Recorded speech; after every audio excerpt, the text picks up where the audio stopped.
Bandit in 10. My name's Michael Cups, and we're here to talk about time-saving tips to give you some, anyone that's listening and anyone that watches the recording, just some tips from various professionals around the globe. And today I'm very excited to have Patrick Cleary with me. And Patrick, why don't we start with an introduction? Hi, my name is Patrick Cleary. I am a knowledge manager from the Boston area, Boston, Massachusetts.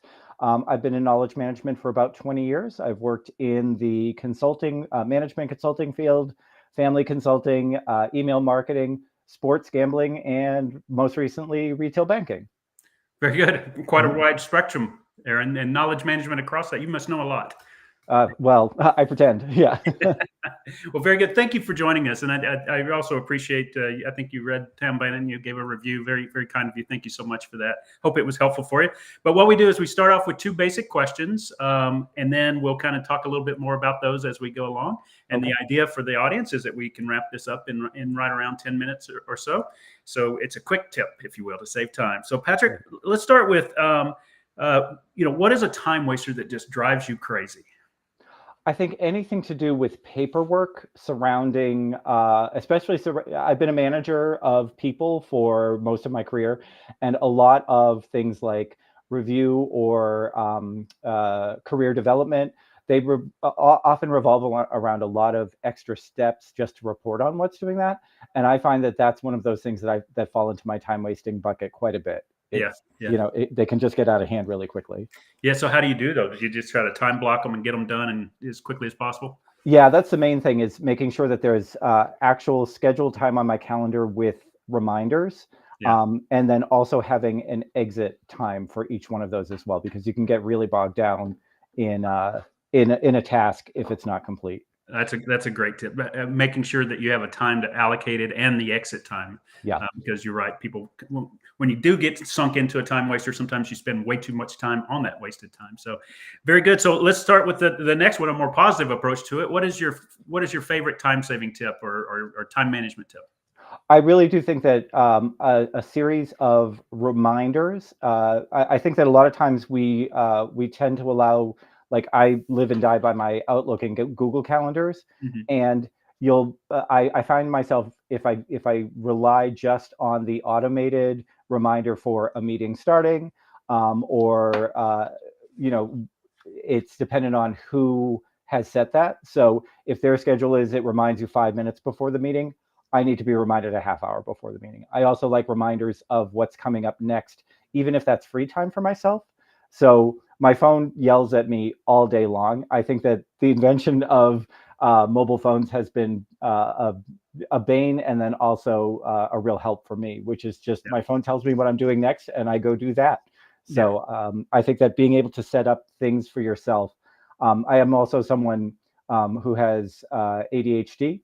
So for me, it's also always making sure that everything I have is in a spot, whether digitally or like even with my keys and wallet and my phone, they're always in the same spot. And I do that digitally as well, which is also something as a knowledge manager, is like knowing where things are is half the battle. Yeah, absolutely. And that's a good point. I want to ask you about that, but let's go back to your calendars and your alerts that you mentioned. Just curious, do you integrate the two alert systems, or do you kind of keep them separate? Do you have your personal, if is Google, and your other one is Outlook for work, or how do you manage both of them? I do keep them separate just because I really don't like to cross the streams when it comes to personal materials and work materials. And I think that that's also just coming from the knowledge management space. I try to keep like all of my personal stuff off of work computers, off of a work cell phone, etc.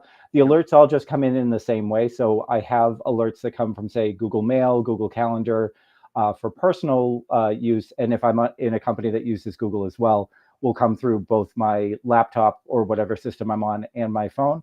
And then the same with all of my personal stuff as well. So it seems integrated to me, but I try never to cross the two streams, because I think that another big time waster is when somebody's exiting a project or a company, is the frantic rush to remove all of your personal stuff from your computers.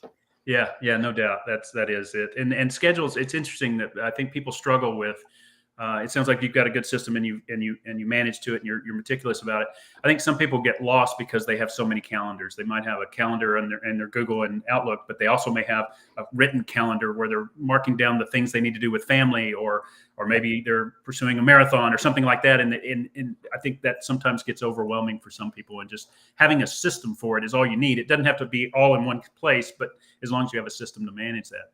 Somebody I worked with said that if you are running out of colors off of Roy G. Biv on your calendars, then you have too many calendars, right? So if you're starting to get into teal and light blue and purple and pink, you probably could consolidate a few calendars. Yeah, exactly. Well, if you don't mind me asking a little bit about your career in knowledge management, you mentioned it a little bit before in the introduction. I'm curious, when you think about knowledge management, there's content creators and the knowledge management system that houses that or displays. I'm not sure the right term for there. You probably know, distribution or something. And then you have the consumers of knowledge management. What time management techniques do you apply towards the content creators? Let's start there. Definitely letting content creators tell you what they're creating right up front. I think that I think we've been trained by college, by writing essays to try to hide bury the lead somewhere deep within like a really chewy paragraph somewhere in the middle of whatever you're writing. But starting off with, I'm writing this document, I'm putting this piece of content here because you want to do X, Y, or Z. Here are the people who would like to see it. Here's what's going to be outlined in it. And then maybe a table of contents after that. Yeah. I think that's the number one thing that can help content creators reach their audience.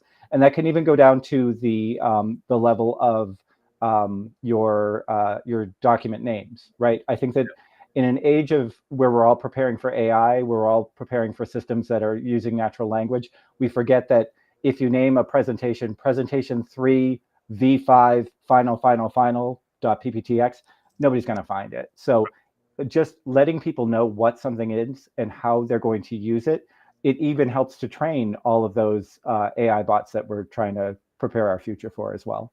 That's true. That's absolutely true. And how do you prioritize what your team works on next? I mean, certainly you're getting a lot of requests for certain knowledge criteria and elements. How do you prioritize that? What kind of mechanisms do you use? One of the things that I think is undervalued for anybody who's working behind the scenes is keeping up to date on what's happening with whatever company you're in. So a lot of times I have found that technical writers won't keep up with the company news, maybe won't talk to marketing if they're writing internal documentation, or if they're writing external documentation, they won't talk with, say, the software engineers.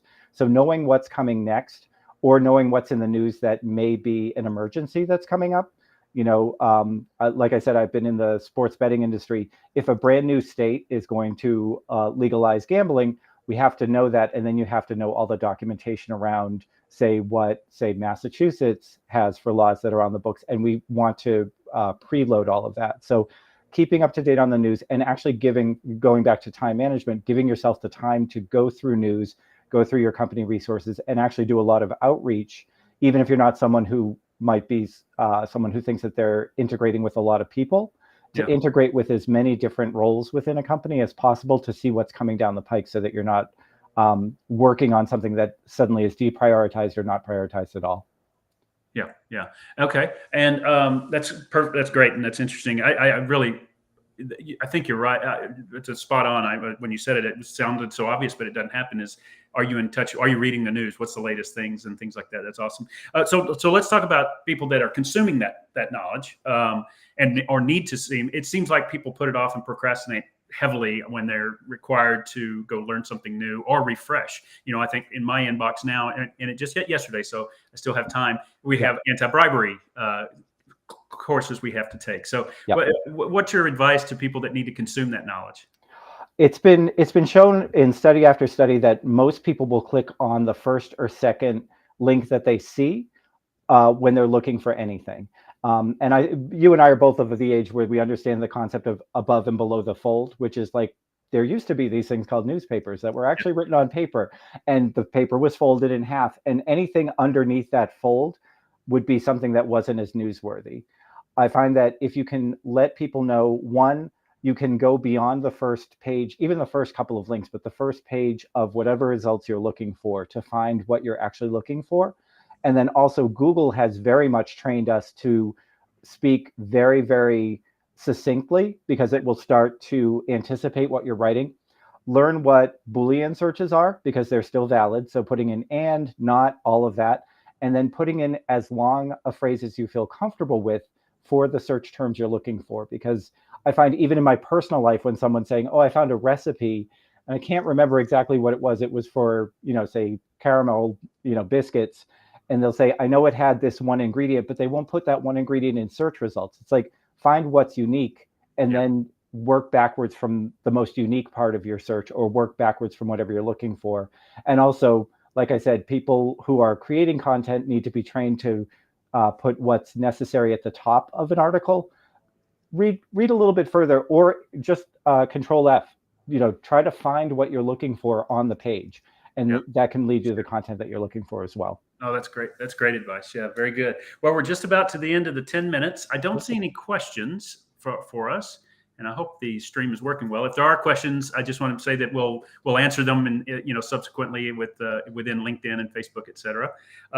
Patrick, so good to see you. I know we worked together probably a decade ago, but we won't say that out loud too many times. It's really great to see you. I hope to see some of that acrylic painting soon. Any final comments, or if somebody wanted to catch up with you, is it LinkedIn the best place? Sure, LinkedIn. I'm at LinkedIn. My profile is Patrick James Cleary. I'm there. Or if you want to follow me on any other social media, it's an old handle from back when you didn't use your real name on the internet. It's XINGCAT. It's like cat crossing, like a cat crossing the street, just backwards. So you can find me on that on Twitter, which is now X, Blue Sky, Threads, Instagram, if you're interested in my paintings, those kinds of things. Oh, I'll find you on Instagram for sure then. That's great. Terrific. Patrick, great to see you. Have a wonderful time off, hopefully the rest of this month, and we hope to talk to you soon. Thanks very so much, much Michael. for participating. All right. Bye-bye.